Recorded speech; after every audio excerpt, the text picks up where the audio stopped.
Welcome to the Halliwell Manor. I'm Max. And I'm Tina. And we're here to discuss Season 5, Episode 7 of Charmed. Sympathy for the demon instead of devil.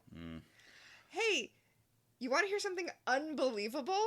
Sure. This episode's only 42 minutes long, which is the normal length for an episode of Charmed. But it feels so much longer. And yet it feels like nothing happens. Which, okay, I feel like this is generally a problem with the Barbas episodes, which is weird because I love Barbas. Next to the seer, he's like the best villain the show ever did. Such a good villain that this episode retcons and basically makes him the person who killed Prue. Yeah. What? Like, he references killing your sister, which I guess could be him talking about Piper because she was out of the room and he assumes that she's dead. No, that doesn't make sense. It's really bizarre. They are really sweating Barbas, which granted he's one of the few demons who has come back from the dead at this point. Okay, but they actively wish that he was an easier demon to kill, like Shax. The demon that killed Prue, granted, does not even require a Power 3 spell. On one hand, okay. On one hand, I kind of get it because Barbas is... I like that Barbas has a unique vanquish, which they have to do every time. Except I don't think they did it in the Ms. Hellfire episode. The vanquish where they call upon their ancestors? No. Because that's what they do in this episode. Yeah, they just replicate the source vanquish, which I'm sorry. I guess that makes sense because he steals Cole's powers. Yeah. Okay. Yeah, so they try the source vanquish on him, which, I'm sorry, you guys are way over-relying on that, although I guess if you killed the source with it, you know. But, no, the thing with Barbas is that he can generally, although it's not always, but he needs you to overcome your fears to defeat him. The first time they defeated him, it was Prue getting saved by her mom's ghost from drowning in the pool, and then her mom was like, "You don't have to be afraid of water anymore," and Prue bursts out of the pool, and she's like, "I'm not afraid," and Barbas is all... Okay. Hot take. Mm-hmm. Barbas is not actually a demon, he's a life coach. And this is just his really, like, intense way of, at that time, getting Prue to overcome her fear of water, and now getting Piper ready to be a parent. Yeah. He's just out here doing good, getting Piper ready for her impending motherhood. I mean, honestly, this totally works with his thing in alternate worlds, where moralities are flipped, and he's the most powerful force of good in the universe, which I love, and he's the demon of hope. Yeah. I feel like this is a deep cut I'm about to make. But it's like in Cloak and Dagger. That is a deep cut. I don't think anyone saw that show. I thought it was surprisingly good. But that's a qualifier that kind of speaks volumes. Anyway, so when Cloak touches people, he makes them see their biggest hopes their biggest fears. And when Dagger touches people, she makes them live their greatest hopes. But the way that it was set up, like, it was actually a horrifying thing for people to see their hopes, because it was like a false hope, and seeing their fears was actually, like, empowering for them. I liked that they did that with it. And so now that's how I'm envisioning Barbas now, right? He shows people their fears so that they can understand that their fears are, like, nothing but air. Unless they get killed by them. Yeah, well, you know. He's like Jigsaw. Jigsaw, the Andy Rooney of horror movie villains. Oh, that's funny. Yeah. And now I do have to qualify that everything I know about the Saw franchise is from reading the Saw Wikipedia page, so just to... I saw the first 3 movies in college and then immediately fell off them, but... Okay, he dies in the second one. And but he left a bunch of videos and a mentor, or a protege, rather. Mentee, yeah. He has, like, 4 different assistants, it turns out, over the course of the series. And it's just like, dude, if you had this much money and this many resources, couldn't you have just paid for your own healthcare? Yeah. Isn't that the issue with him? Yeah. Also, if your whole thing is against, bad healthcare because you had cancer, I know his whole thing is, oh, these people didn't appreciate the gift of life like I would because... But also, it's not just... It's that the system is broken, right? A single rich person coming in and paying for everyone doesn't fix the system that's broken. Yeah, well, that's why it makes no sense why he's choosing people who are wasting their lives instead of like people who are in charge of healthcare. I guess it's easier to get a hold of people who, oh, that guy's wasting his life. I'm going to throw him in the bear trap that rips off your face. But if he gets out of it, he'll appreciate life more. Ugh. Fucking Jigs. I'm sorry. He's not, because he's going to get out of the trap, be seriously injured, lose his job, and therefore his health care, and he's not going to go on and appreciate life more now. Yeah. Hey, and Saw is relevant because last episode had Jigsaw in it. And also... Oh, yeah, it did. And also one of his apprentices, so we're not entirely off topic. But I'm sorry. Oh, my God, he's the dumbest horror movie villain. I would watch a Leprechaun movie over that. Okay, here's the thing, though. Leprechaun has a clear good motive. People took his gold and he wants it back. Here's the thing, though. Mm-hmm. You say that, but we both agree that Barbas is a good conceit for a villain, and yet every time he shows up, it's just nothing but disappointment all the way around. Yeah, that's kind of weird, right? Because one of the things with Charmed is good actors elevating, not great writing. Not always. There are some well-written episodes of Charmed, But a lot of times, Holly Marie Combs, and I will say now, Rose McGowan, doing some serious heavy lifting on some seriously light scripts. And again, the guy who plays Barbas, whose name I should know right off the bat, but the guy who plays Barbas is genuinely really good. He was cast as the villain in a ton of stuff because, well, honestly, he's got kind of a creepy face, but he can do creepy really, really well. And his whole, like, fear scan thing, all of the Barbas stuff is cool. It's just, they always give him bad plots, especially this one, which feels like, honestly, it feels like two different episodes stitched together.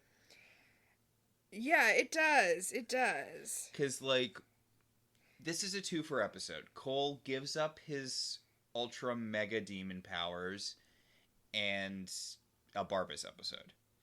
Those are the two plots, and they kind of mesh together, but not really. Like, Barbas gets Cole's mega super Satan powers, but he doesn't really do anything with them other than not get vanquished, which, as we've mentioned before, he's one of the guys in the show who you don't just do a power of 3 spell or throw a potion at. He has a specific thing, which, again, I like, but it does also kind of feel anticlimactic when it reaches the end of the episode and, Prue's like, I'm not afraid, and he just explodes. Yeah.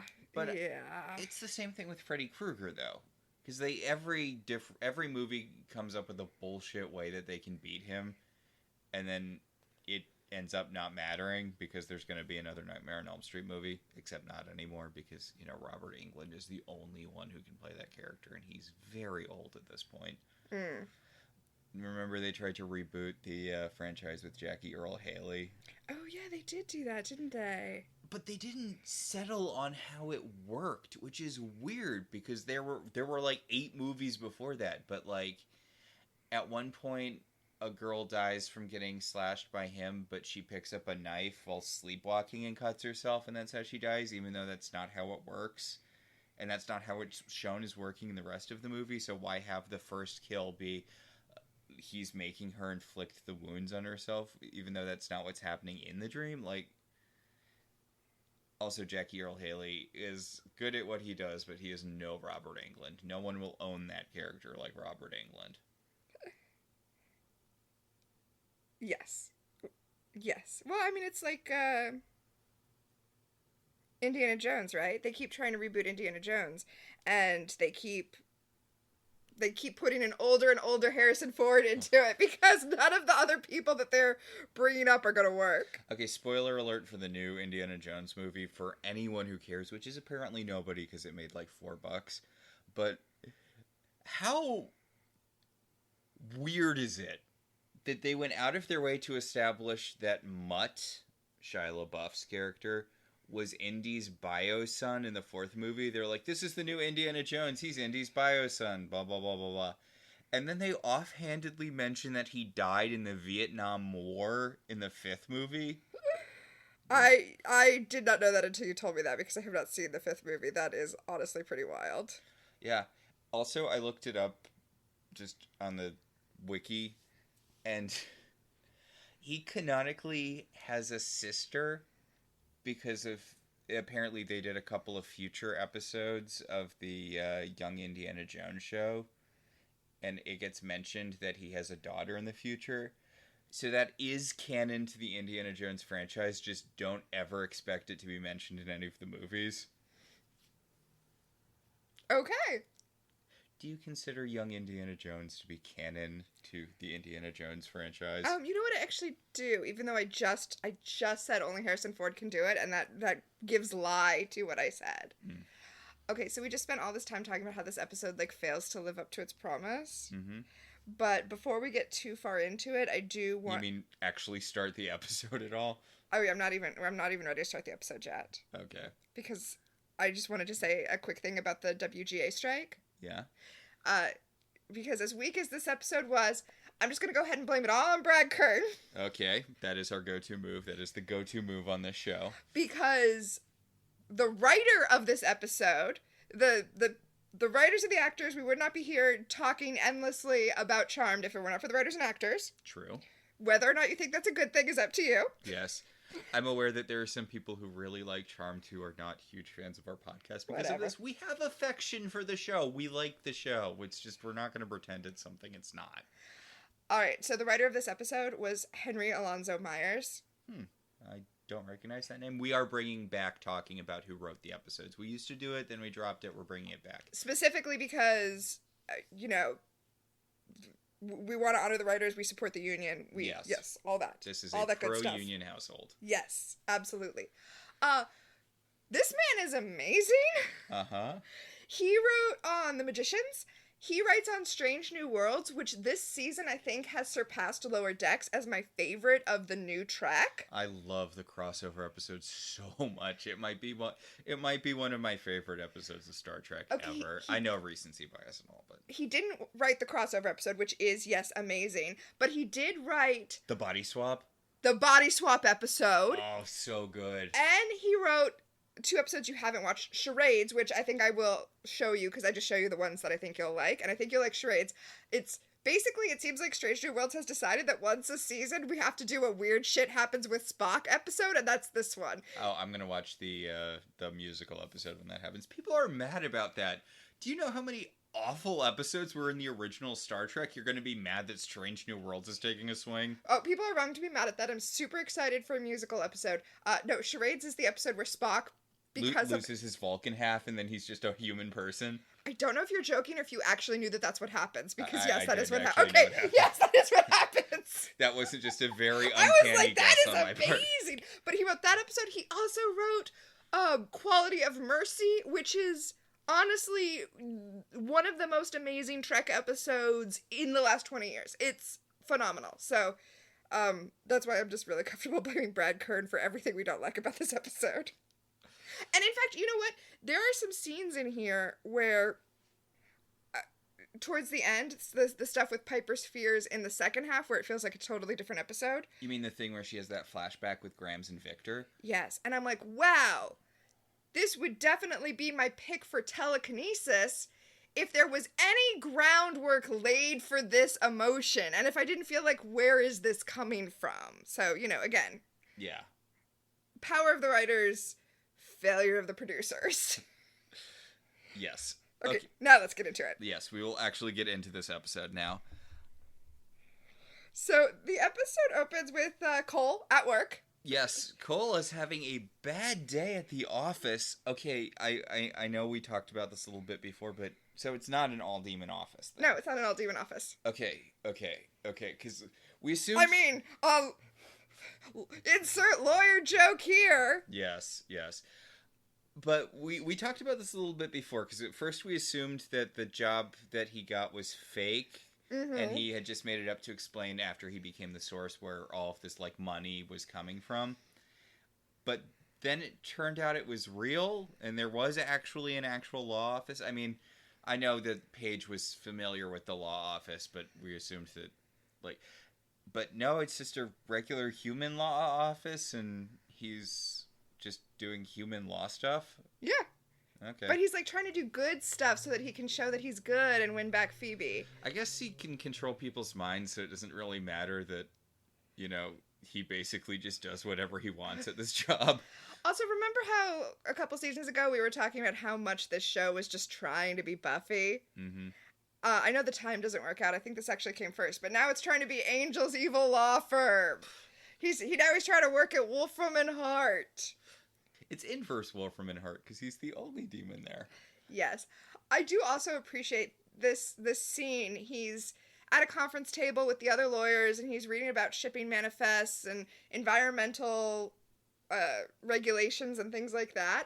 And then he starts to have hallucinations of the other lawyers at the table being like, ooh, he's a demon and he can never be anything but a demon. And then their like eyes start glowing. But this is, of course, just his fear talking.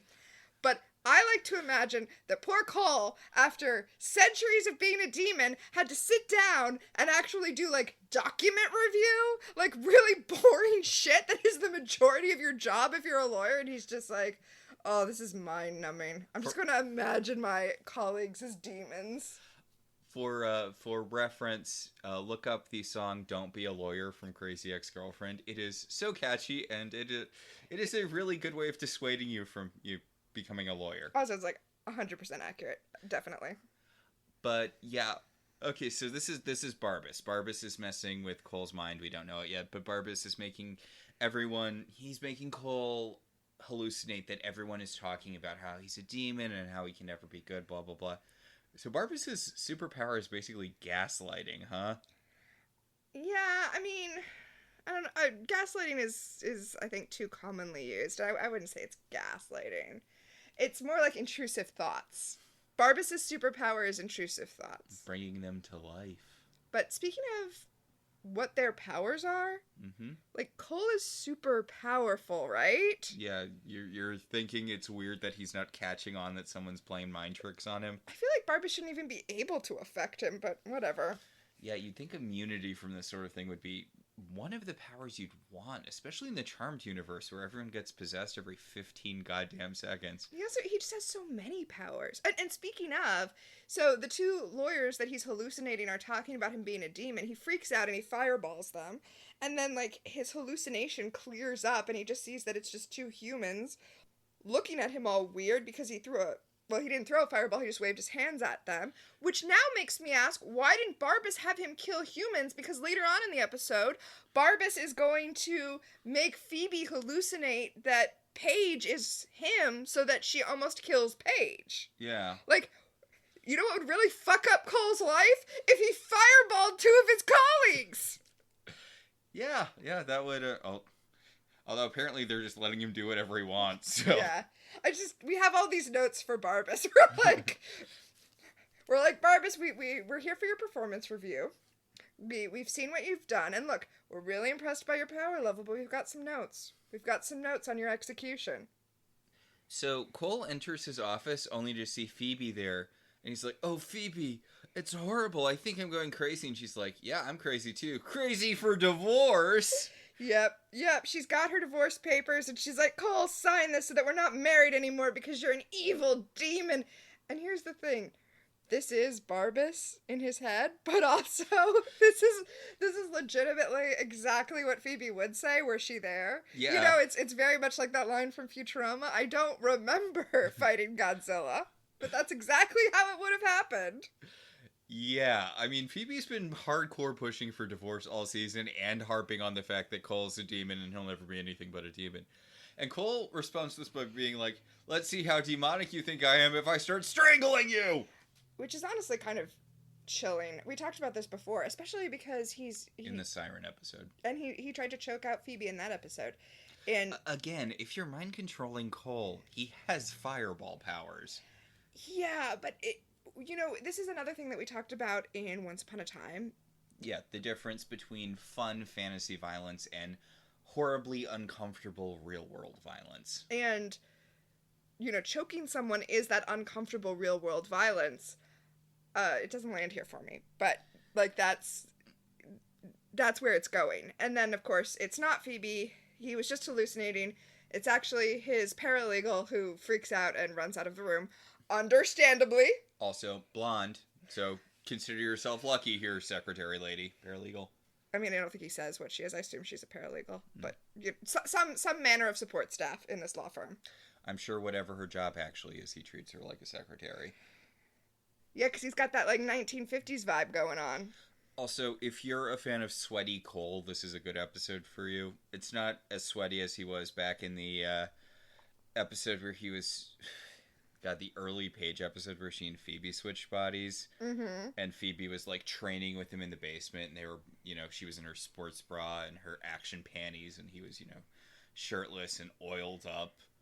I don't know. I feel like if you want Sweaty Cole, which, let's be honest, I always do. You want shirtless Cole. There's no shirtless Cole in this episode. Yeah, that's accurate. It's like... They could have thrown it in. Come on. I just feel like we need to give all of our listeners a warning that there is no shirtless Cole in this episode. So, yeah, Cole snaps out of the delusion that he's strangling Phoebe to realize he's just strangling his secretary. And then we see Barbas is the one who's there pulling the strings, as it were. Dun, dun, dun. Meanwhile, back at the manor, Paige is making lots of tiny explosions as she tries to learn magic because she feels very out of sorts since she quit her job to become a super witch, and she has not yet become a super witch. Okay, I feel like we're doing a lot of retconning here, but I'm kind of okay with it. Paige is frustrated because she's been trying for the past several days to do a spell Prue wrote and put in the book that creates birds. And I'm like... Wow, is that not something Prue would do? But I do really like this. Paige talks about how she's trying to catch up with Prue because, Prue is the specter that haunts her forever until they stop mentioning her, like, 2 seasons from now. And Leo's like, I thought you were over that? And she's like, well, I was over that when, I had a job and I was doing other stuff. But now that I'm being a witch full time... It feels kind of sus that I haven't been able to catch up to Prue. And Leo's like, you weren't around for Prue. Prue wasn't that great. Yeah, it's that thing where when somebody dies, all of a sudden they get kind of canonized. Yeah.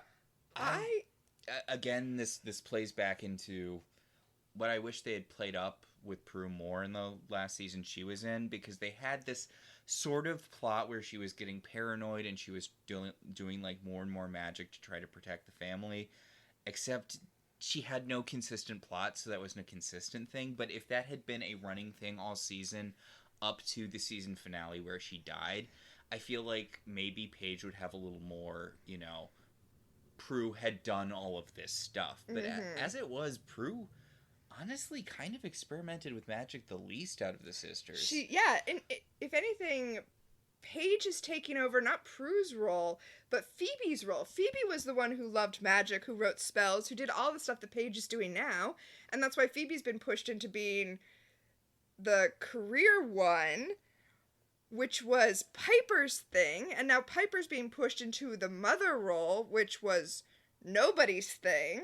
Well, Piper was the peacemaker, and she had the career thing, and then she had the Leo thing, and she's taken Prue's role as the heavy, except as we talked about, Prue is never really that... Like, they did treat her like she was the heavy, but she was never a tank like Piper's a tank.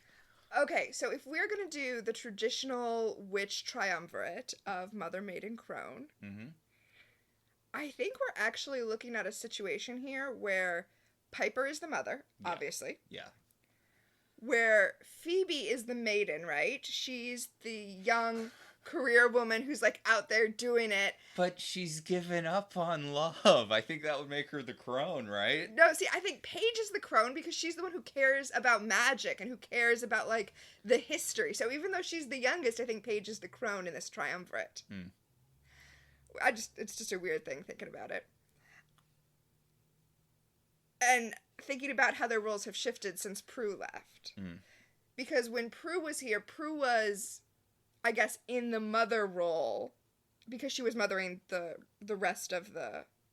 I'd honestly say that Piper was still the mother at that point. Because she was the one who was always playing peacekeeper to Phoebe and to Phoebe and Prue, and honestly, she was the one who was keeping the household running, because remember when she disappeared for a few months to go up to Whitelighter Land, immediately Like, nobody knew how to pay bills and shit. Yeah. See, I was going to put her as the maiden because her impending nuptials were the plot for so long. And Phoebe was still the crone because no one liked her. Phoebe was the crone because she was the one who cared about magic and tradition. Mm. Yeah, it's weird. They've, like, all shifted positions. I mean, I know you're saying that Piper was always the mother, but it feels like positions have shifted in a way where Paige is not stepping into Prue's role, but they all have to pretend that this is what Prue did. So they're all honestly, she's stepping into Phoebe's role. Right, exactly. They're having to pretend that Prue was the one who cared about magic, and that's not factual. But yeah, Leo's like, well, don't worry about being like Prue. Everyone moves at their own pace, and honestly, you're doing a lot more shit than Prue did. Yeah, I mean, a lot of Prue references this episode because her astral projection gets called back too. Mm-hmm. Which is odd. It's always weird when they use magic to replicate one of their active powers, and they do it with Prue's astral projection multiple times. That was a cool power. It was a cool power. It just seems weird to... It's kind of a shame Paige never gets anything similar to astral projection. Because she has orbing, I guess, which is way better, but... I mean, she never really gets any secondary powers. She just unlocks more Whitelighter powers. Yeah, well, with her Whitelighter powers, I think from a writing perspective, she would have just been too powerful if she had also unlocked secondary powers. Unless you count the comics where she does get a secondary power. Oh, what's her secondary power in the comics? She can create shields, like orb shields. Interesting. It's basically she can do the crystal cage, but without needing to set up crystals. Huh. And honestly, I do like that as a concept. I get why they didn't do it on the show. Because they don't care about Paige. But she has Bella's power from Twilight. Just gonna throw that out there. And Phoebe's expanded power was just flight in the comics. They didn't even give her anything cool. They're just like, what if we brought back levitation, made it slightly less useless? Oh. I don't think they gave Piper anything else, though. I would way rather have teleportation than flight. I mean, I think that's pretty standard, right? Same. I don't think anyone would disagree with that. Or maybe they would, but... I mean... they'd be wrong. Yeah. Flight is like, I know you'd get used to it really quickly, but the first few days you had it, it's conceptually horrifying, because what if it goes away? See, I thought you were going to say the opposite, which is that it would be fun the first few times, but then you'd be like, man, this is exhausting. I wish I could just teleport. Also, like, from Joss Whedon's run in the X-Men, there's a kid whose power is flight, and he broke both of his legs the first time he landed because he didn't know how to land properly. Yeah, but, I mean, I think we all assume that... as long as you're not being written by an asshole, Joss Whedon, that if you have powers, you also have whatever weird secondary powers are required to keep your power from killing you. I know that sometimes people try to be edgy and make that not the case, but come on, be for real. Yeah, you have that sense that birds have, you know? Yeah. So, Piper comes down, she's super happy, everything's great, the world is wonderful, and Paige pregnancy shames her and is like, are you drinking coffee? You're pregnant, and therefore we all have a say on your body, because that's how it works when people are pregnant. Yeah, weird running thing. Piper just came back from prenatal yoga runner from last episode, but, you know, this time she's chipper because she has left the first trimester and entered the second trimester where everything is... roses and lollipops and sunshine, which No, accurate. The second trimester, in my experience personally, and other people who have been pregnant have had similar experiences, the second trimester is so much better than the first. And I am saying this because no one warned me how hard the first trimester would be. Yeah, I remembered your ultra tired thing not in the second semester? I thought that was in the second semester. Trimester, yeah. No, it was in the first, and that was the thing. I kind of thought for the first 3 months, like, the fetus would be so tiny. It's not even a fetus yet, it's an embryo. The embryo is so tiny, I was like, it won't affect my life at all. But in the first trimester, you haven't grown the placenta yet, so this thing inside of you is taking all of its nutrients from you instead of from the placenta, and you're just, like, dead tired all the time. And if you have bad morning sickness, that's when you get it. So my morning sickness wasn't bad in the scheme of things, but that was when I was nauseous. Second trimester, I felt great. The placenta existed. I had all these I had all these good feeling hormones. Also, Piper is like, hey, Leo, let's start practicing for baby number 2. Also accurate during the second trimester. Just throwing that out there. There's an episode of Friends about that. Yes, you do get horny during the second trimester.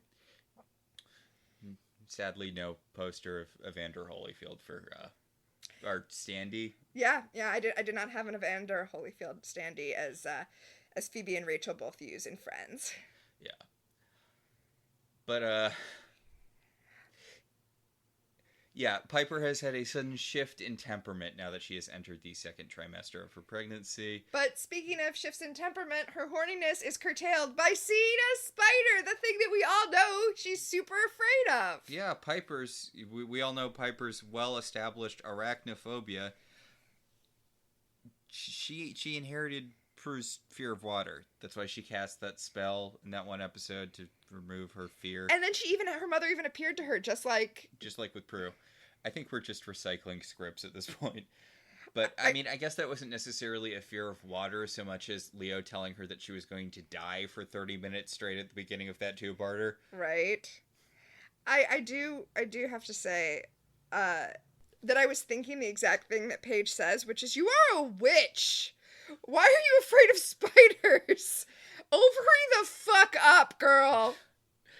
There was this great post I think Kelly Turnbull did about when she was in 5th grade. A girl thought that she saw a spider and she flipped out in her class, and she was like screaming, and she flipped over a desk, and it turned out it was a piece of lint, and the teacher was like, you understand, even if that had been a spider, that would have been a massive overreaction, right? I mean, I don't want to like mock people's phobias if they have phobias, but like, I don't know. That sort of thing always feels performative to me. Not, being scared of something, but if you're like flipping over a desk, like, no.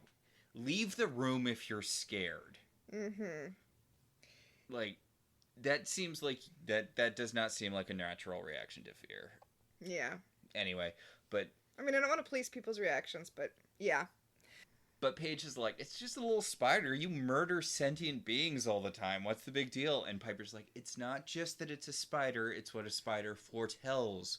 Because, when I see something that creeps me out, it means something evil's about to happen.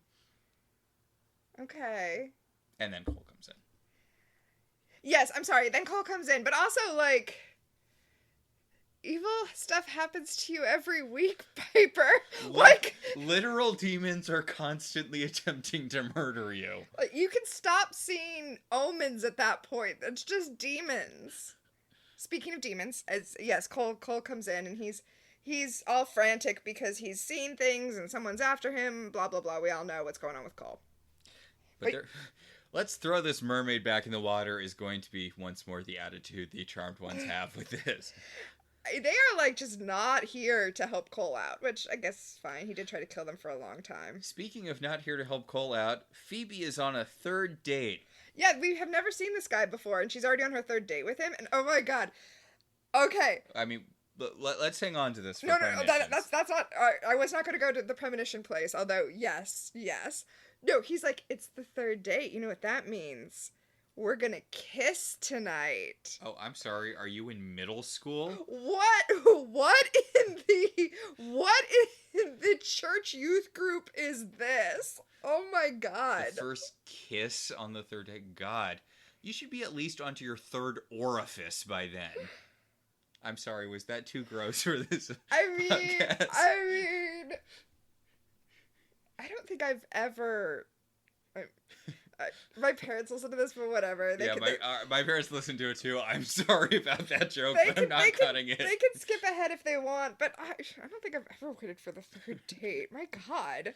I mean, I feel like you generally know during the first date whether or not you're going to have sex. Yeah. Like... I do.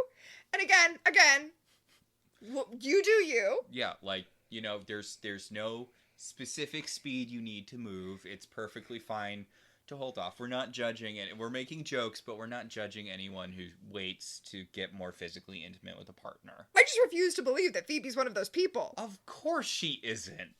I don't think she's ever met a dude and not at least gone to second base with him. I'm sorry, that was harsh. It's just she does make out with a lot of strangers. Like, And I'm not judging. That's a totally cool way to live life. It's just, it makes it really unrealistic that, oh, third date, I guess I'm going to finally get my big kiss. Shut up. Anyway, Phoebe gets pulled away from this date by Cole, who's hanging out in the staff room, and he's all like, Phoebe, you have to help me. I'm being influenced by a demon who's making me do evil things like attack my secretary and your brother-in-law. And then, of course, Barbas is whispering. Oh, yeah, because he threw an energy ball at Leo. Yeah, he threw an energy ball at Leo. And then, of course, Barbas is there, invisible to them, but visible to us, whispering in Phoebe's ear, oh, this is your biggest fear. Cole is going to be evil again. And again... Barbas did not need to get out of bed for this. So, okay, I'm gonna tell a story. I'm gonna do a little bit of a divergence. Okay. Because I have to. It's just so relevant. And it's about role-playing. I'm so sorry. It's about tabletop role-playing. Okay. So I was in a role-playing game with this person who was the game master, and he was just so freaking good at it. Like, some of his sessions are just, like... Anyway, very good at it. So we were in a castle that supposedly had mind-altering effects, and it was possible that it would turn you into a murderer, right? Like, this was a thing that we were all aware of, that we were all on edge about. And so, all throughout the session, he kept passing people notes. And the notes all said things we already knew, like, don't you think Patrick is acting kind of weird? Or, don't you think Ryan is being a little more aggressive than usual? But because he was passing notes to other players, we were like, that note must say, the castle is now affecting you. Kill the rest of your party. We all got super paranoid. We almost killed each other, even though the notes delivered no information. Anyway, that's Barbas here. Yes, Barbas influences Phoebe to act exactly as she normally would. She's like, I don't think we should help you, Cole. I don't think we can trust you. How do we know that a malevolent force is influencing you to do violence? I feel like that's the sort of thing that you should care about, Phoebe. Honestly, even Paige, and man, you know what? Paige is... As we do a close watch of this series, I did not realize that Paige was my favorite sister, but far and away, she is my favorite sister. I mean, she's kind of the most proactive because she's like, shouldn't we actively be trying to do something to resolve the Cole situation, whether or not he's being influenced by some malevolent force? And Phoebe's like, Cole needs to figure his own shit out, which he can't because he's genetically evil. But, you know, that's an issue for the people he's gonna murder. She's like, we are legally separated now. It is not my problem anymore. Dear Lord. Oh. So she wanders off, and Paige is like, Piper, we need to do something about this, right? We need to do something about Cole. And Piper's like, you're right, Paige, we do need to do something about Cole. And then Barbas is like, no, we don't. And she's like, actually, no, we don't. Yeah, he's whispering again. He's telling Piper things she already knows. He's whispering in Piper's ear, Cole is just nothing but trouble. And it's like, Piper's capable of coming to that realization on her own. Like, you still need to help him. He's still a person, a demon. He's still an entity who is super, super powerful, who is being theoretically mind controlled. So I still feel like whether you want to help him or not, that's something you should jump on. Yeah, I mean, Cole is genuinely a problem at this point. A problem you should be addressing. Whether or not you want to help Cole, it is in your best interest to, I'm going to say, resolve the Cole situation. There you go. Resolve the situation. Speaking of resolving situations and whether or not that actually does anything, remember, Barbas has already been vanquished. Multiple times, even. So he's in super hell right now, the hell that you go to when you're a demon who's been vanquished. And apparently... But not the wasteland. Apparently there's a place between regular hell and super hell, which we have seen before. This is the place Cole brought that inspector guy who was inspecting the sisters. But, which I guess now that they've built the set, they're going to use it because we will see this multiple times. But I like that there's just a part of hell you end up in when you're vanquished. It's like the penalty box of hell. Yeah, because it's just like... an outcropping of rock over a fiery pit. And apparently falling in it would be bad, even though you're a demon who's theoretically already been vanquished. They're nervous about falling into it, so... This comes up later in the show. Chris is torturing a demon for information by threatening to throw him into the pit for information about Barbas. And then he does end up throwing him in the pit, and even though he was going to use him for whatever, and he's like, oh no, now the demon's gone forever, even though... Wouldn't he just be in a lower part of hell? Like, is his soul destroyed forever when he goes into that? Like, what? The cosmology of Charmed is... Maybe he just goes to another hell after he's killed in super hell. Seriously, the cosmology of Charmed is just a giant kit of worms. It's hells all the way down.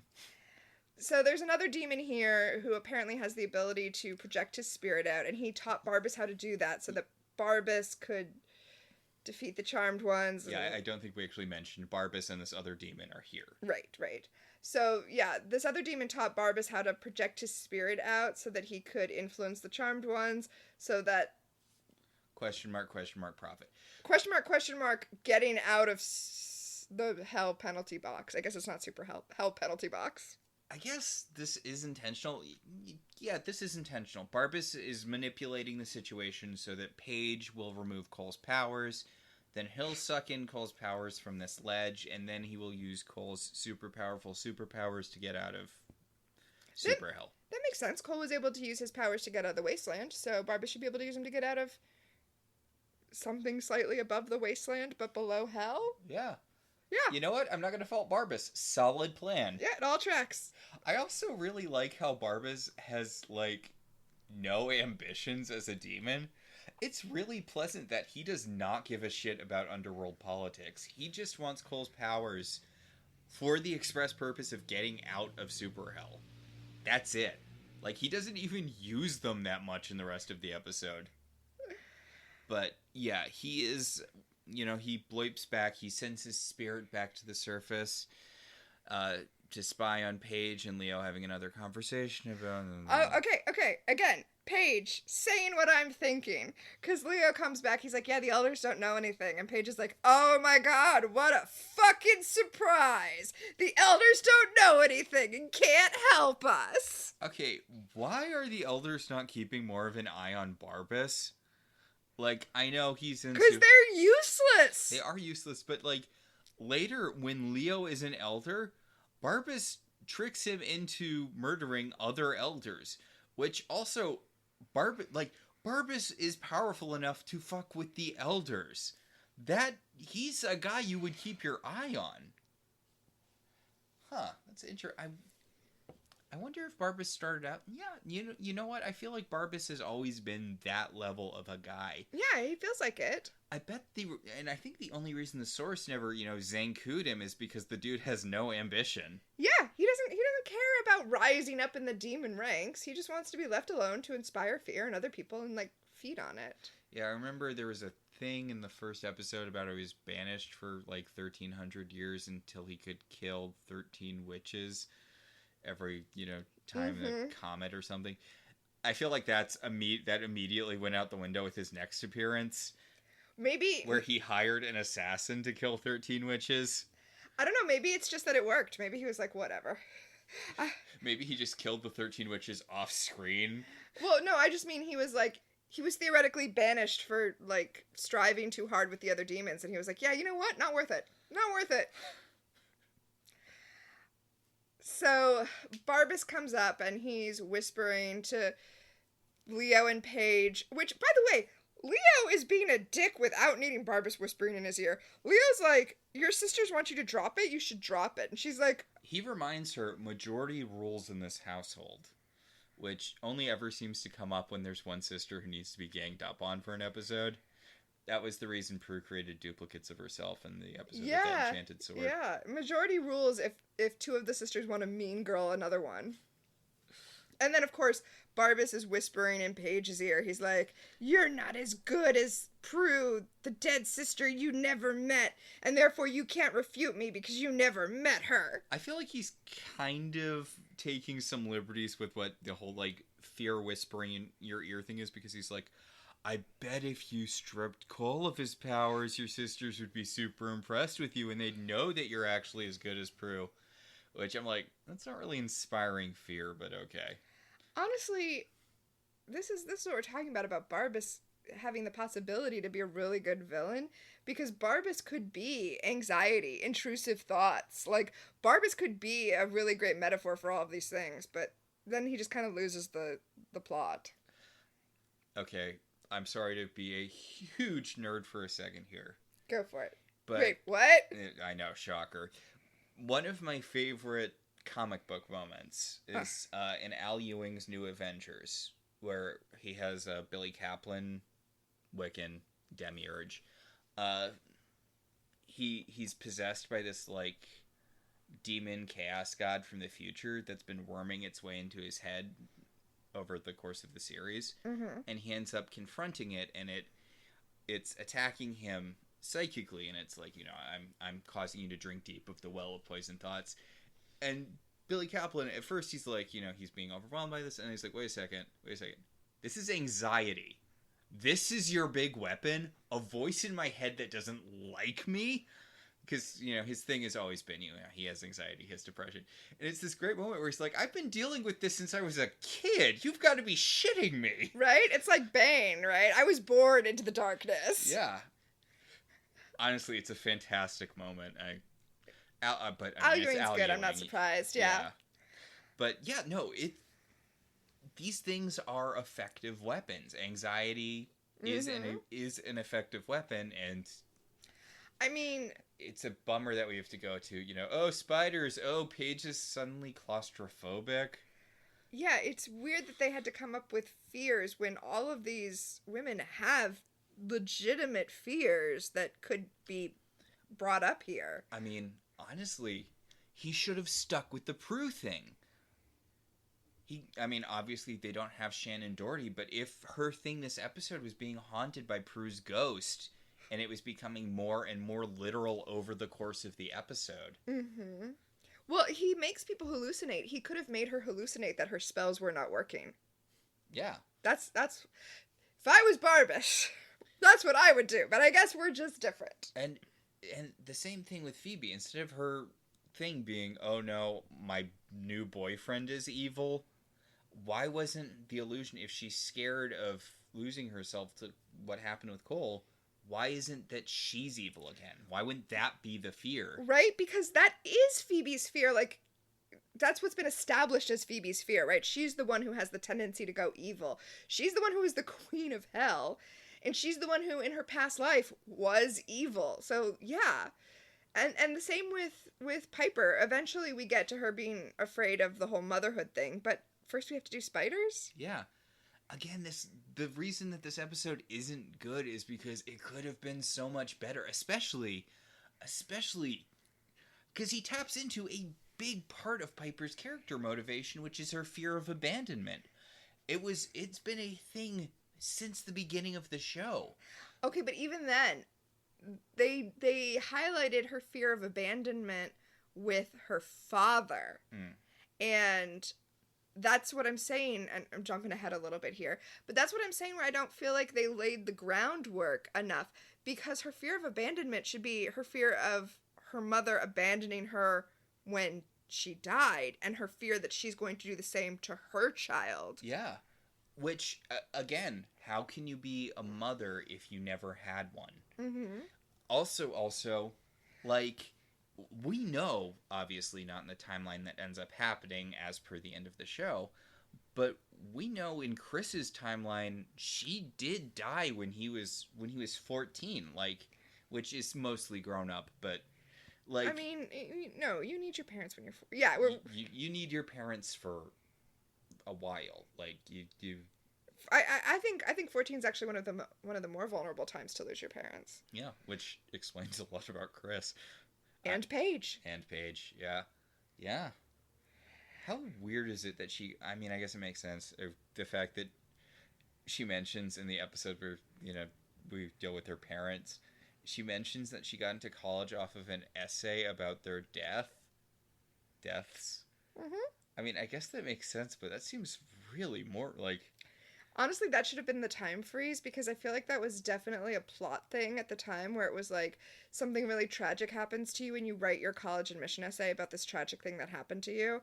I know that was a plot on. There was a plot on Party of Five where Jennifer Love Hewitt's character had a miscarriage, and then her boyfriend, who was the father, wrote about that for his college essay. Jesus Christ. And she was like, "Fuck you! That is not your story." Yeah, obviously I remember so little about that show, but that part stuck with me. Actually,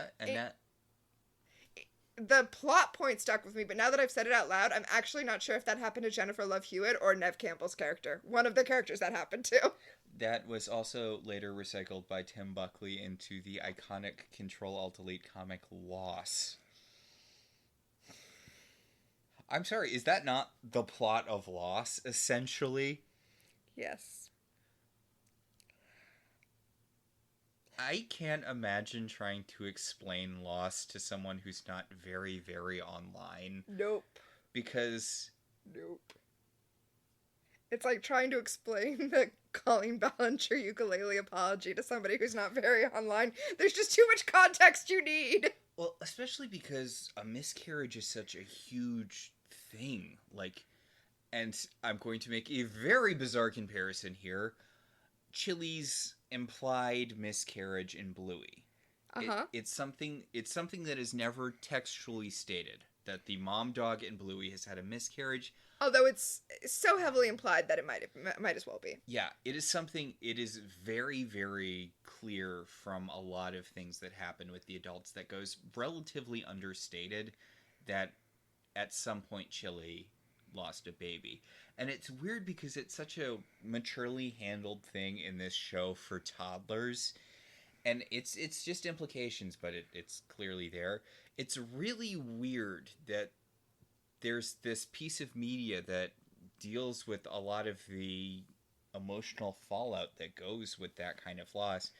And yet a comic that is literally textually about miscarriage became this weird pop culture meme that everyone makes fun of, even though it's one of the worst things that can happen to a person. Well, yeah, it's because it's handled in such an unserious fashion, right? It's because it's a serious topic that's being handled in a way that is not... No, wait. Go ahead. Because I think I know what you're... And I'm not trying to mansplain this or anything, but I think I know what you're going for here. It's that it's such an unserious comic overall, and then they drop it for like 5 strips to have a serious plotline, and then they immediately go back to making jokes about robots that are made out of Xboxes and they fart. Well, no, that's what I mean about being handled unseriously. Like it doesn't have repercussions in the comic. It's just it's like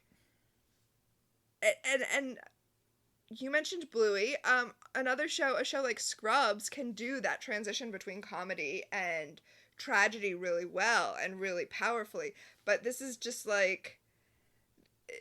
a juxtaposition that's so shocking that it elicits a laugh instead of pity that it's trying to get. And also I think there's something about, and this is just a thought that just occurred to me because of the way we've been talking about it. I'm not sure if I've like fully unpacked this in my head yet, but I think there might be something about it being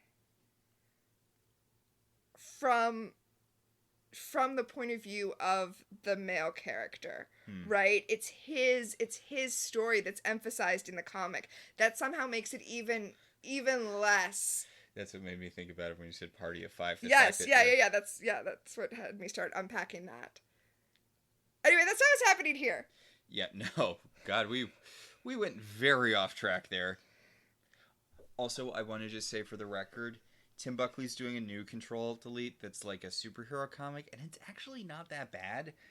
I gave it a shot because, granted, he was never good. Like, it was never good, but I feel like people kind of were way too harsh on him for just making a not very good comic. I mean, it was the early 2000s. Lots of people were making not too good comics online. Yeah, I mean, but, like, it's a superhero comic now, and it's not bad. It's not anything to write home about, but it's pretty solid. I read a bunch of it because I was like, I was expecting worse. He's putting in effort with the art. The writing's not terrible. It's a little Watchmen light, but eh. Anyway, Paige has gone over to Cole, and she brought the power stripping potion, and she actually altered the potion because that's like her deal now. She can do that kind of shit. She made it a lot stronger, so it will affect him now that he's Mega Satan. Mm-hmm. And then Barbas is whispering in his ear. He's like, "Ooh, aren't you afraid that you're gonna lose control of yourself and kill Phoebe?" And again, Barbas. He's already there. Like... Do less. Do less. But Cole does a power stripping shooter. He barfs up his powers, and Barbas is like, "Dibs, mine, my powers now." Which I didn't know that was a thing that you could do. Apparently, when he strips him of his powers, they just shoot into the air, and anybody who's around can scoop them up. I mean, I guess that's how it works, right? I mean, Armin Shimmerman tried to take the source powers from... I don't know. One would think that the powers would be destroyed by a power stripping potion, not just that they'd be floating out for anyone to grabsies, but... Yeah. Barbas zoops out of Super Hell. He energy balls Cole, who is now a perfectly ordinary human guy with no powers. And yet, he takes that energy ball like a champ, because he just kind of falls over. Shouldn't he be incinerated or something? Like, Barbas has Cole's mega ultra powers. But he didn't use the fire power, he used a concussive power, so he just threw him through a wall, and no charmed one has ever died just from being thrown through a wall. It's fine. Whatever. I buy it. It's fine. It's the kind of physics that exist in Charmed. It's not deadly unless it needs to be. Yeah. So Piper and Phoebe have teamed up to yell at Paige for bringing back their greatest enemy ever, Barbas. Yeah, the one who killed Prue. And yeah, it's really weird. They're like, you could have brought back anyone. You could have brought back Abraxas, who was the season 2 opener demon who like was drawing the powers out of... He was like undoing the Book of Shadows by reading the spells backwards from the astral plane. Weird pull, but okay. You could have brought back Abraxas or Shax, which granted, you know what? He did kill Prue, but also he did not require a Power of 3 spell to beat. So. No, Shax is kind of that thing where... To talk about Buffy, where like a Slayer just gets killed by a regular old vampire because you only have to be unlucky once. Yeah, like if you only have to be off your game once. Yeah, the odds will eventually turn against you, no matter how good you are. You need one misstep, and then a Demon of the Week will get you. Mm-hmm. So yeah, you know what? We were mocking it, but yeah, if she had brought back Shax, I mean, Shax can freeze. Yeah. Anyway. Paige tells Leo to heal Cole, and Leo's like, "I can't heal him, he's evil." And she's like, "No, I totally stripped his powers, he's not evil anymore." And he's like, "I don't know about that." Oh my god, Leo, just fucking heal him. And then he does, it's fine. Yeah. And everyone immediately accepts the premise that Cole's not evil anymore because he doesn't have his powers, which... Okay, then we're just accepting that the powers are something Cole has had done to him, then. No, it's just that you don't have free will and control over your own morality. So if you have evil powers, you are evil. And he chose to take in evil powers. So he can't be good while holding evil powers, but also something. I feel like the number one goal should be getting the powers out of Cole and, say, destroying them. Because... You mean out of Barbas? Well, yes, now out of Barbas. I meant before it would be getting them out of Cole. And then Phoebe could date him even. But... Well, she didn't want to date him before when he came back. Well, yeah, because he had the evil powers. So she didn't know that right away, though. Yeah, This show does Cole so dirty. It really, really does. So they're like, okay, yeah, Cole's an innocent now or whatever. Fine. But now we've got a bigger problem because our greatest enemy, Barbas, has the powers, and he's going to, rise against us with them. I mean... They're right, he is. Except he isn't. He's still playing his old games because Barbas is nothing if not that bitch. Right, he could just show up and, fireball them, but he's still gonna do the, fear thing. Yeah. Yeah. Because the only reason he wanted Cole's powers was so that he could get out of the underworld. He really doesn't care about them outside of that context. So... He liberates the guy who taught him how to project out of the pit, and the guy's like, hey, don't you want to be the new source and roll over the underworld? And Barbas is like, yeah, sure, whatever. Assemble the leaders of whatever factions are left. I'm going to go do other stuff. I don't care about this. I have to point out, this is really weird. It's so random, but it's so weird. Mm-hmm. These scenes are all happening concurrently, right? One right after the other in time. Mm-hmm. But they were clearly shot on different days because... Paige is wearing different color lipstick than she was in the earlier scenes. Maybe she was just so overcome with the fear of Barbas that she felt like she needed to apply a new shade of lipstick. It was like her power lipstick. She needed it to give her the confidence to know that she was as good a witch as Prue. So, they have this weird little discussion where Paige is like, okay, so how big of a deal is Barbas? I missed the last couple of times Barbas, was around. How did you defeat Barbas? And Phoebe's like, we didn't. Prue did. Also, I'm honked off because I have my third date with Michael, and now I have to deal with Barbas. And it's like, really? Really, Phoebe? Really? Poor Paige. She's like, how many times do we have to say I'm sorry? And even Cole is like, can you all lay off of Paige? And you all remember, Paige and Cole, there is no love lost between them. And yet Paige is like, hey guys, can we maybe not let Cole die? And Cole's like, hey, can you maybe stop being so mean to Paige? Maybe you all need to stop and reconsider what you're doing given this scenario. And then Phoebe's like, that's it, Cole, time out. Leo, take him up to White Lighter Land. I mean, she says, Cole doesn't have any powers, so he's a weak, useless man baby. I'm sorry, baby man. Man baby is something different. Mm-hmm. Leo, why don't you take him out of harm's way up to White Lighter Land? And Leo's like, shouldn't I stay here if Barbas is around? And also, isn't it not a great idea to bring Cole up to White Lighter Land? Even though he's not currently a demon, but that kind of changes a lot in this show. But no, they make him take Cole up to White Lighter Land. Does he have to babysit him there? Why wouldn't he come back immediately? I guess he does have to babysit him there and make sure that, he doesn't start fighting with the elders. Meanwhile, they are so mean-girling Paige. Piper and Phoebe are talking about how they're going to defeat Barbas, and Paige is, throwing out ideas, and they are actively ignoring her. And then when Phoebe is like, okay, so I'll modify the astral projection spell. Okay, whatever. It's not a spell. It's whatever. Yeah, it was an active power. But she's like, I will astral project to him and lure him here so that we can fight him. And Paige is like, why don't I just orb over, grab him, and orb back? And they're like, Paige, no. The argument is that Phoebe has already faced him once and conquered her greatest fear, so he's now powerless against her. Okay. Because her greatest fear was losing a sister. I mean, you got two more. Right? I mean, come on. I'm after I lost Prue, I'm like, that wasn't actually a big deal at all. Wah, wah. I was thinking more like, I lost the good sister. Who cares about these bitches? Well, that's unfair. Piper's the only sister she actually likes. And even then.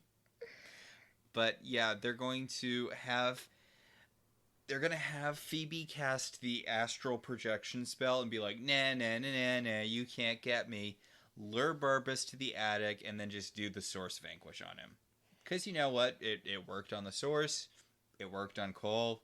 Kind of. Uh-huh. It worked when they, altered it to be about her ancestors instead. It's... Why doesn't Sailor Moon just use her finisher move at the beginning of an episode? Yeah. So They should use this for all demons from now on. Just immediately Circle of Crystals, invoke the ancestors. Right? Anyway, she does astral project to him. He gets angry. She astral projects away. The hench demon is like, okay, this is obviously a trap, right? Can we just ignore the obvious trap? And Barbas is like, my greatest weakness, an obvious trap. And the thing is, the hench demon has brought the, I guess, new heads of the factions in the underworld, because all of the upper level demons got killed when the seer had her little explosion. But apparently new factions have formed, and they all elected leaders, and they all show up to, see if Barbas is going to be the new big bad. And Barbas just blows them all up so he can go deal with Phoebe. See, I think he blew them up because he was embarrassed at how much trash Phoebe was talking, and he didn't want anyone alive who had seen him, take that much abuse. By the way, I know this isn't a segment in Charmed. This was a segment back in our Once Upon a Time podcast. But MVP Extra, one of the faction heads that shows up is this guy with this aggressive nu metal look. He's got, he has his hair kind of tied in these 3 weirdly tiny pigtails that are coming out of 4 or 5 different pigtails that are coming out of different parts of his head, and he's got this kind of long he's got this very nu metal look. I like it a lot. It's unique for Demons on Charmed that he's not just a person wearing black, which he is, but he's got other stuff too. Yeah. Okay, so you know how we said how this felt like 2 episodes kind of thrust together? So the first episode was the taunting of Cole until he gives up his powers, and now Barbas has his powers. And the second episode is happening now, and that is they lure Barbas up there, but he breaks out of the crystal cage they put him in. He will not be held, and now he has locked them in the house, and they are trapped in the house. And it's like, now you're trapped in here with me, and Paige can't even orb away. She tries to orb out of the house, and she can't orb out of the house. And this is the second story. The sisters trapped in the house with the fear demon would be a second episode. Yeah, again, it feels like there are 2 episodes here. Cole gives up his powers, another demon takes them, and becomes the big threat because he doesn't have the affection for Phoebe that holds Cole back from being the big threat. And then there's a Barbas episode. Yeah, well, and I'm not saying that this should have been a 2-parter. I'm not saying there's enough story here for it to be a 2-parter. I'm just saying, been 2 completely unrelated episodes. Well, they should have chosen 1 episode and developed it further instead of what feels like mashing 2 half-formed ideas together. Yeah, because, again, Barbas doesn't really do much with the Cole powers.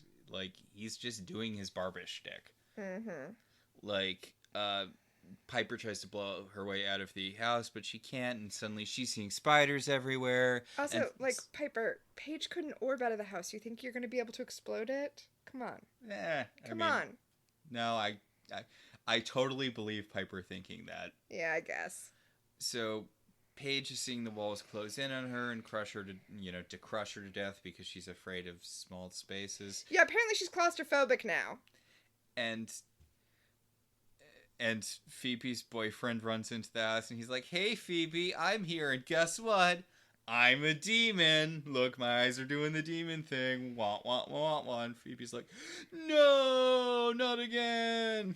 Okay, couple things here. Yeah? And mostly it's just about Paige, because I love Paige. That's who I care about. Yeah. One is that Piper and Phoebe literally say, "Is she claustrophobic? I don't know."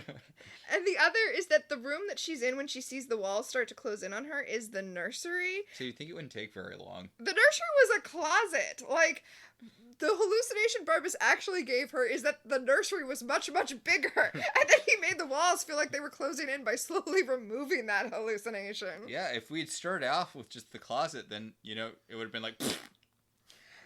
Also, since I was the issue with this episode is not the writing, I do have to point out all of the good writing that is in this episode. And when Piper is freaking out because she's hallucinating all these tarantulas on her, and Phoebe's like, "Calm down," and she's like, "Easy for you to say, you're not covered in spiders," and Phoebe's like, "Neither are you." That was good. That's good. That was good. So Piper steps on one of the illusionary tarantulas, and that breaks her out. All of the spiders disappear. And then she slaps Phoebe in the face, and she's like, "Phoebe, your stupid boyfriend's not here." And then she slaps Paige in the face, and she's like, "Paige, the walls aren't closing in on you. Shut up." And this works. I mean, she doesn't actually slap them, but... Okay. So now Paige is like, okay, so why don't I just make another? Now they're all normal. None of them are hallucinating anymore. They've all conquered their fears. So Paige, Shouldn't that just blow Barbas up? I mean, I guess not because he's got Cole's powers now, but in the previous episodes, conquering your fears has caused him to blow up, so. But again, I guess. maybe that's why he started with these lower level fears that we've never heard about before. Yeah. He was saving the big ones for later. So Paige is like, I'm just gonna make another power stripping potion and strip the powers out of Barbas. And Piper's like, no, if you do that, they'll just go into another demon. What? Apparently, this is how it works, I guess. I mean... Did that happen the last time they stripped Cole of his powers? Is there some demon wandering out there that has, like, Cole's first set of powers? Huh. Yeah, is there a demon out there wandering around with Balthazar powers? That's interesting. I mean, because one of the things we do know about the show is that powers are transferable. That's true. That is true. And, like, every single demon basically now. It used to be like a specialized thing, but it's a thing. It seems like a thing that like every demon has, that they can absorb powers by killing whoever. They can steal powers. Yeah. So, I guess it would make sense that your powers would survive post-mortem. Does it? I don't know, actually. Yeah, you know what? No. If this is an issue, they should make a power removal and destruction power. But basically, potion. Basically, they didn't want to do a powerless Cole plot again, so they had to make it where the only solution is putting the powers back into Cole. Because they're relatively confident that he's not going to try to kill them. Also, Leo's back. Leo is here, everyone. Yeah, he orbed in just off screen where you didn't see it. It's fine. It's Leo. It's definitely Leo. And Cole's there somewhere too, he claims. Somewhere. Yeah, don't worry about it. So, by the way, we should all split up. Let's all go to different parts of the house. And he goes downstairs with Piper, and Piper sees a little girl run down the stairs. And she's like, oh, shit. That's me. I remember this. That's me in the spotlight. That's me in the corner. Losing my father. Yeah, she is basically, she's experiencing a memory. We are told this is a memory. Where she's in the house, she runs downstairs to see Victor. Victor's in the hallway. She hugs Victor. And then a demon attacks them. It's her birthday. He's like, happy birthday. There's like a nice family moment.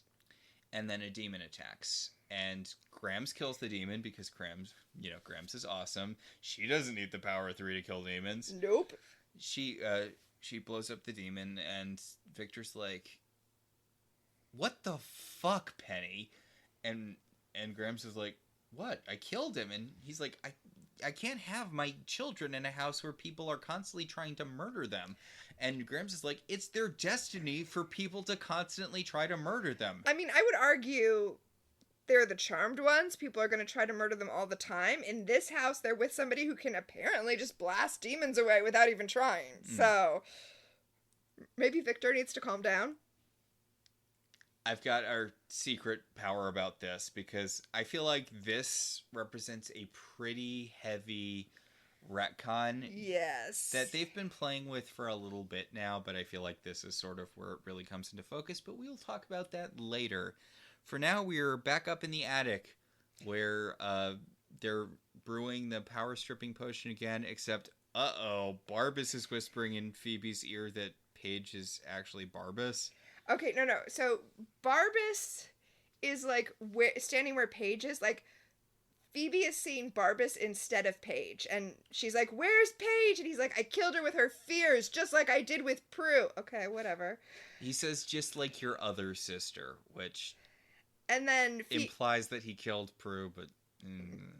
And then Phoebe begins to attack Paige, believing Paige is Barbas. Yes, so that's Barbas is making. He's making her see Paige as him, and also he's like, I killed your sister, and now I'm just gonna stand here. I bet you won't beat me to death. He's really lucky Phoebe's not very smart anymore. Because this is a basic ass trick. But... So, Piper sees Victor, arguing with Grams. Then she says, and then okay, I feel like this is really important. I really like this scene. I feel like it's a little unearned with the rest of the episode. Barbas has stopped pretending to be Leo, and he's just Barbas. And I love that he's just talking to Piper. He's not doing the invisible influence thing to her. He's just next to her explaining the situation. Yes. Okay, here's my issue with it, though. Mm-hmm. Victor says to Grams, like, how can they find happiness when demons are attacking them all the time? And then he leaves, and Barbas tells Piper, essentially, this was the last night she saw her father until, he came back in the season 2. And oh, we're just counting new dad, right? Yeah, we're discounting original Victor. So Barbas says, this is where your greatest fear was born. Your fear that whenever you experienced happiness, because she was so happy to see him, tragedy would follow. But wouldn't it make more sense if Piper's fear was that she wouldn't be able to find happiness as long as magic was in her life? Because isn't that actually Piper's greatest fear? Oh my god, yeah. Oh my god, yeah. All right, I mean, he should be singing the Source's song. You remember when the Source trapped her in that illusion to try to get her to give up the power of 3? Yeah. Yeah. Oh my, yeah. Huh. But I still do like this scene because he's like, every time you've loved someone, they've abandoned you. How do you think you're going to be able to be a mother to your child? How long do you think it's going to be before you lose something else? And Piper starts feeling pains in her midsection, and she doubles over. And Jesus Christ, that is a brutal thing for Barbas to do. Yes, it's raw and brutal to watch, but And again, I appreciate it because hokey spiders and rooms closing in on you aside, Barbas is still an effective villain even after they've beaten him multiple times. Well, so upstairs, right? Upstairs, Barbas gets Phoebe to stab him / Paige, and then of course disappears so that Phoebe can see that she just stabbed Paige and Paige is dying. I don't want to give him too much credit. This really relied on Phoebe not being very bright.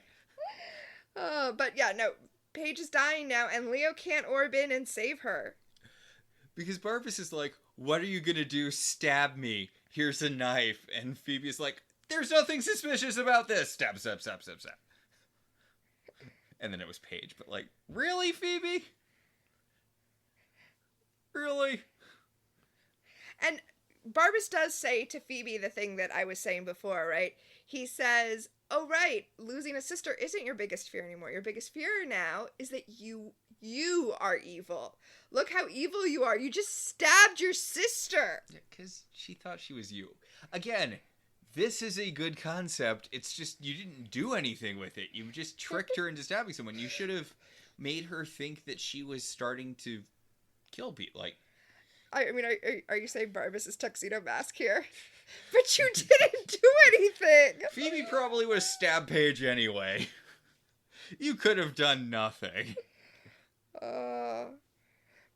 But Piper has pulled herself together off screen because she comes back up and she's like, you know what? Fuck you. I've been working through a lot of my issues with this pregnancy, and if you think you're gonna pop in here late to the party and make me start to be like, oh no, you're like a day late and $1 short, buddy. I literally drowned and was saved by my mom's ghost. Come on, bro.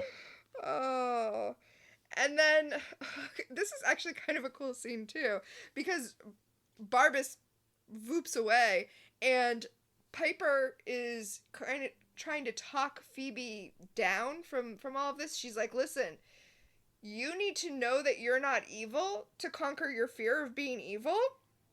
So the only way that you're going to save Paige is if you stop thinking that you're evil enough to kill Paige. So fucking snap out of it and recognize that you're not.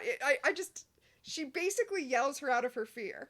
Well, yeah, it's because Piper realized when she conquered her fear, she A, didn't die, which is good, and B, part of the brick wall Barbas, built around the house, the magical brick wall, broke away. Which, I'm sorry, I feel like Leo should be able to get in through that. I don't feel like she should have needed the bigger hole that was made by Phoebe. It's metaphorical. It's a metaphorical breaking. Yeah, so... And I guess we don't have to worry about Paige because she's dying. Paige doesn't need to overcome anything. No. He didn't even try it on Paige the second time. That's true, he didn't. But, yeah, Phoebe overcomes her fear, the walls come down, Leo orbs in and heals Paige up. So, Barbas is off in, he's off. And I love his henchman is like, okay, please, please, please stop fighting the witches. Can we just go take over the underworld? Because they are gonna fucking kill you again, man.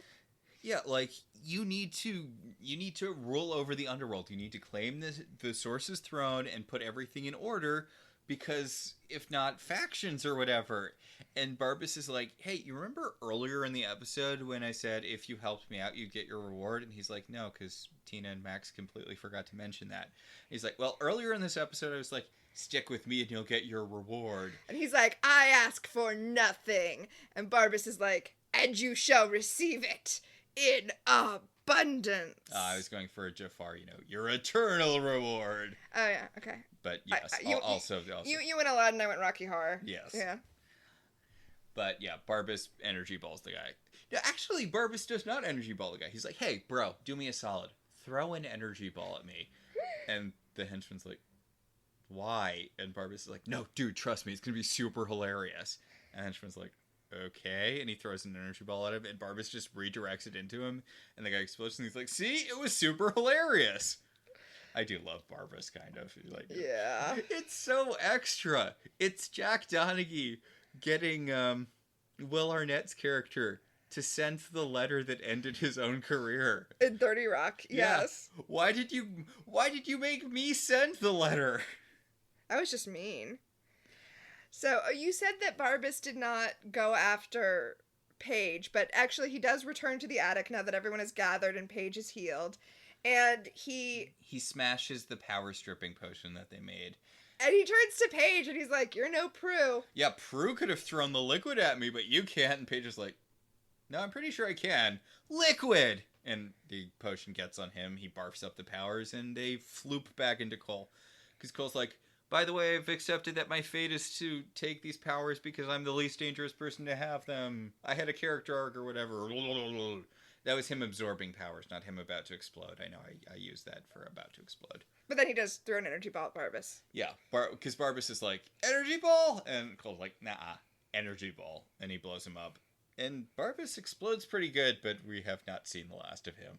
No. This dude is a runner until the end of the show. Yeah, he comes back once a season. Yeah. Yeah.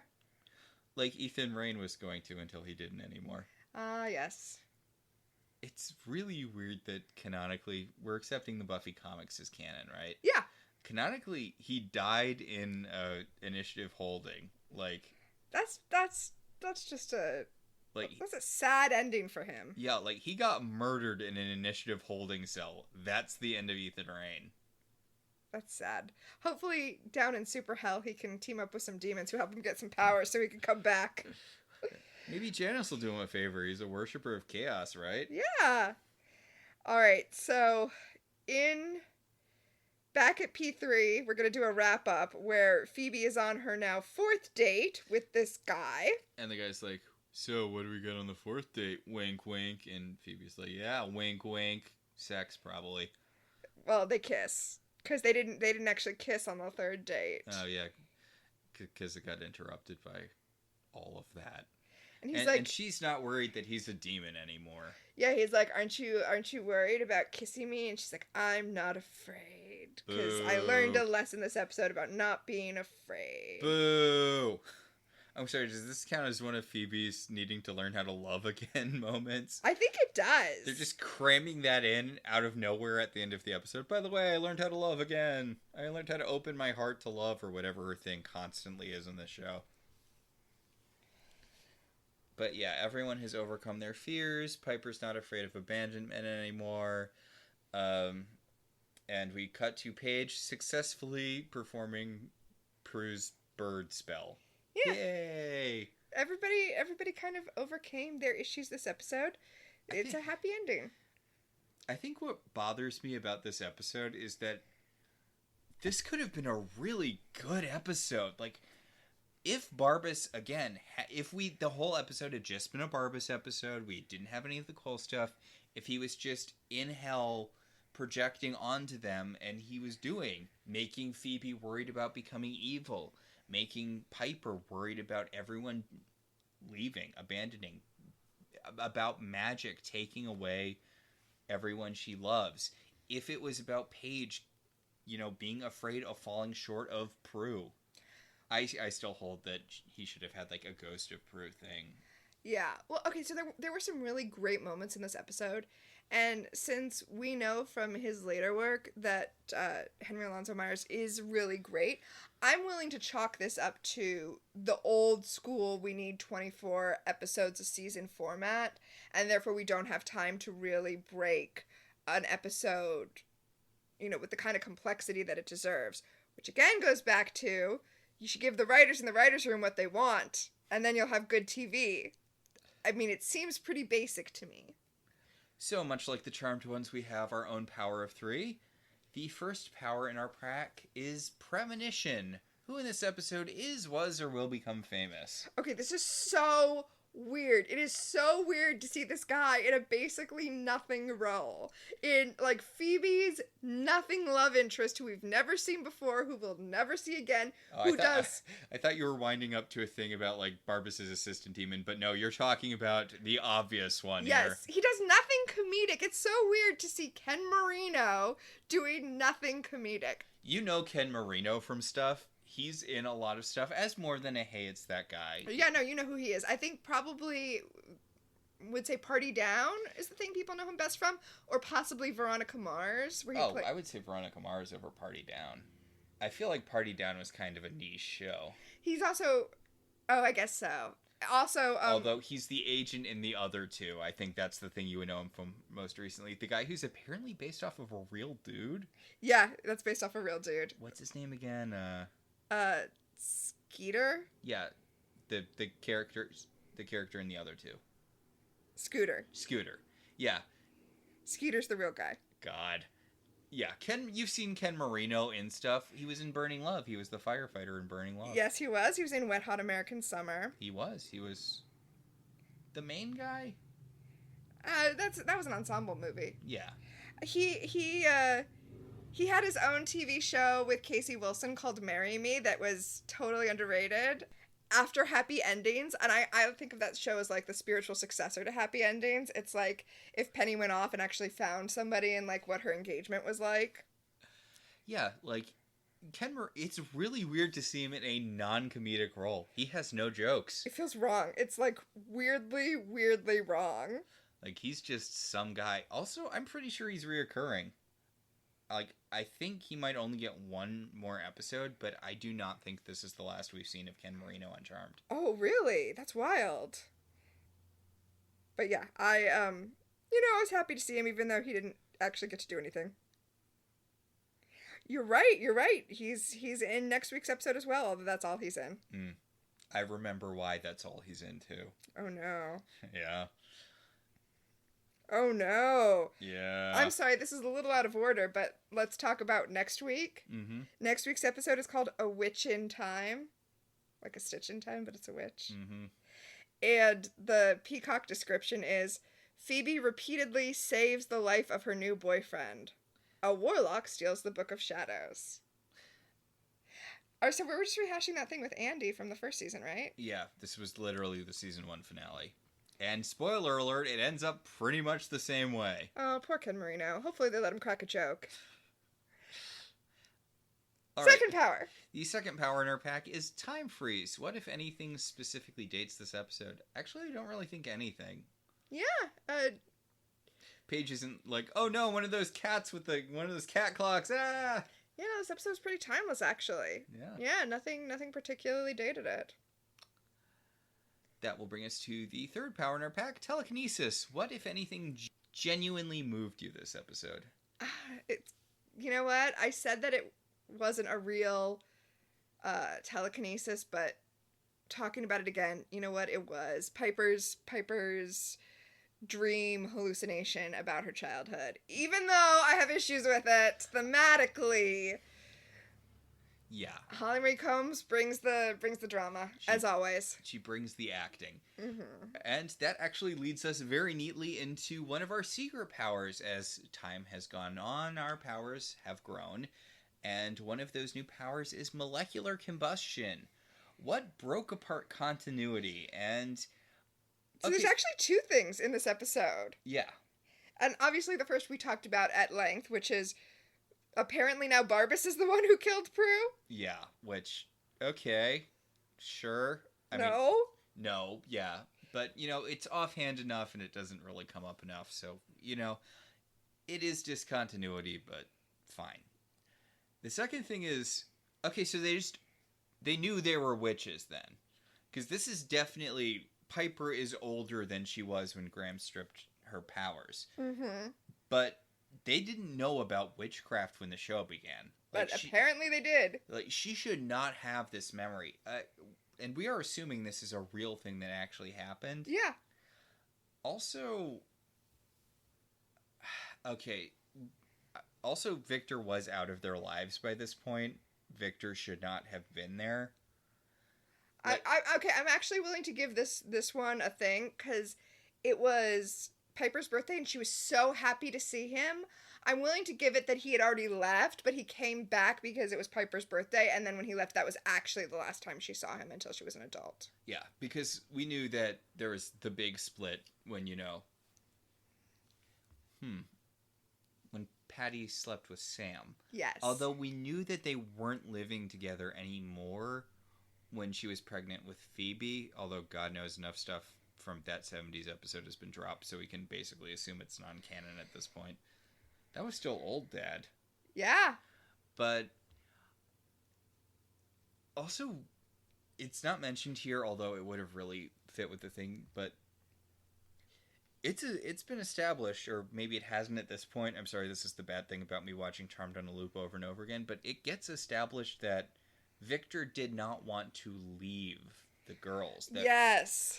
That, Grams used magic to force him out. Yes. Which, honest to God, should be a bigger bone of contention between those two. And that hasn't been established yet. So, that I guess will be its own molecular combustion when we get there. Yeah. Yeah. But I think that's going to do it for this week. Yeah, I think that'll about do it. Our show's partially listener supported. If you want to be one of those supporters, you should head over to our website, www.welcometotelevision.net, and click on our Patreon link. We'd like to thank our current $5 and above patrons, Beryl, Patricia, Rosa, Ryan, Maricruz, Benjamin, Kate, Jen, Dan, and Anthony. If you'd like to support the show in other ways, you could always rate and review us on Apple Podcasts. It helps other people find the show. If you want to talk about this episode, or any episode of any television show, you can tweet at us at... Yeah. You can X at us. Nope. Still tweet, still Twitter. Suck it, Elon Musk. At I Love TV Zines. Or you can email us at ilovetelevisionzines@gmail.com. So until next time, I'm Max. And I'm Tina. And this has been Welcome to the Halliwell Manor.